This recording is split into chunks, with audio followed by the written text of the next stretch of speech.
ka na ikay mawiwili. So mga par, nag-promise nga po si Cuadro Alas It's My Boy sa kanyang latest post. Natatapusin lang daw nito mga idol ang kanyang kaarawan sa buwan ng February. Aasikasuhin na daw nito mga idol ang laban niya sa Japanese Monster na Uya Inoue. Bagamat duda tayo mga idol kung mangyayari ang bagay na to, naniniwala tayo sa ibang kalaban pwede asikasuhin ni Cuadro Alas. Pero ang laban nito kay Inoue malabo talaga mangyari mga boss. Dahil buo na po ang fight plan ng Japanese Monster. Malabo na dito makasingit si Casimero. Pwede ito mangyari mga idol sa taong 2026. Yan kung hindi pa aakyat si Inoue sa featherweight division. Samantala sa nag-viral naman po mga idol, napaghingi ng tulong ni Casimero sa ating pambansang kamao Manny Pacquiao. Maraming mga boxing fans mga idol ang nagsasabi na nanghingi lang daw ng tulong si Casimero kay Pacman. Dahil sa narinig at nabalitaan ni Cuadro Alas, ang naging mensahe ng legendary promoter na si Bob Arum nang sinabi nito mga idol na mas magaling pa daw si Inoue kumpara kay Boss Manny. At ito ang isa sa mga dahilan kung bakit nanghingi ng tulong si Casimero,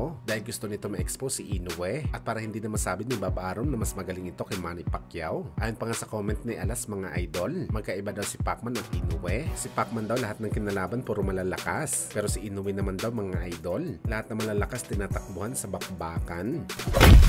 Samantala kung malaki naman mga idol ang kumpiyansa ni Casimero na malapit na sila magtuos ni Inoue, salungat naman ito mga idol sa sinabi ni Inoue sa naging interview nito bagong laban kay Kim. Hindi niya daw talaga lalabanan ng angas ng Pinas. Wala naman daw si Inoue mapapala dito. Hindi naman daw ito isang kampyon. Kaya bakit pa daw nito aaksayahan ng panahon ng fighter na kagaya ni Cuadro Alas? Well, ito nga mga idol ang sinasabi natin na sa ngayon nasa mas mataas na status si Inoue at malamang mga idol hindi na ito bababa para lumaban lamang sa fighter na wala naman siya makukuha sa bakbakan. Naging 2 division undisputed champion na po si Inoue. Ang priority nito mga idol ang lumaban sa mga mandatory nito at mga kampiyon. At malaki ang tiwala natin mga idol na babalik ang atensyon ni Inoue kay Casimero sakaling maging ganap ito na world champion. Pero ang tanong dito, kailan ito mangyayari mga idol?